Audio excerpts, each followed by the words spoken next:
Hi guys! Now is March 3, 2026 Tuesday. As you can see guys, sa video kong to, i-flex ko tong aking Nature's Kilotin Gummies. I Protect Zeaxanthin with Vitamin A Supplement. Orange flavor 60 gummies, 12 mg guys. Ang daming benepisyo nito guys. Wait guys ha. Wait. Ang purpose po nito guys, kung malabo na ang paningin natin guys, mag-take lang tayo or kumain lang tayo ng 2 gummies before tayo matulog. 2 gummies kung adult. Kung bata, kung mga kids guys, 1 gummy. Gummy to siya guys, hindi to siya candy. Oh.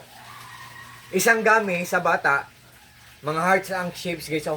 Mga puso ang mga forma, mga forms. Kung matanda na, kung adult na, 2 gummies before matulog, at kung mga kids or kung mga bata, 1 gummy before matulog. Kung malabo na ang paningin ng adult or kung malabo na ang paningin ng bata, nagbibigay ito ng tulong na maging malinaw ang ng paningin natin. And also guys, nagbibigay din to na maging mahimbing ang tulog natin sa gabi. Lalo na pag bata. Sunday, kailangan lang makatulog ng mahimbing sa gabi para pagka umaga, Lunes, Monday, school, up to Friday. So, kailangan talaga ng bata to guys.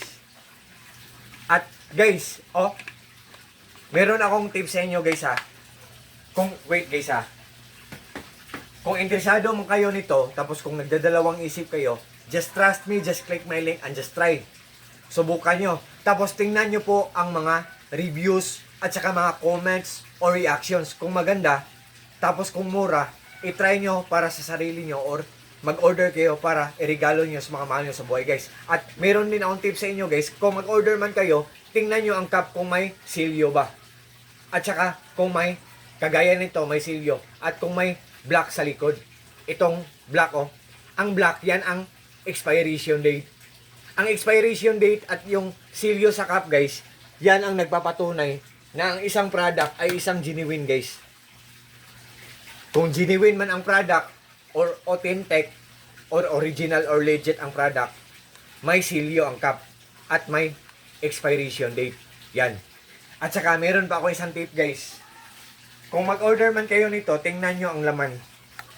Kung ang color ng kung ang kulay ng mga gummies, orange, pero light orange, piki yan. Kasi ang daming nag-imitate nito. Ang genuine na product guys, itong dark na orange. Dark siya na orange, hindi siya light na orange. Ang piki, light na orange lang. So, be careful kayo guys ha. Be aware guys. Sabi ko, ang mura nito, pero but still yet, sa huli kayo pa rin ang magdesisyon. Hindi ako namimilit. So, to all my friends, thank you so much ha. Trust po. At God bless sa ating lahat. Or God bless us all and that's all. Peace.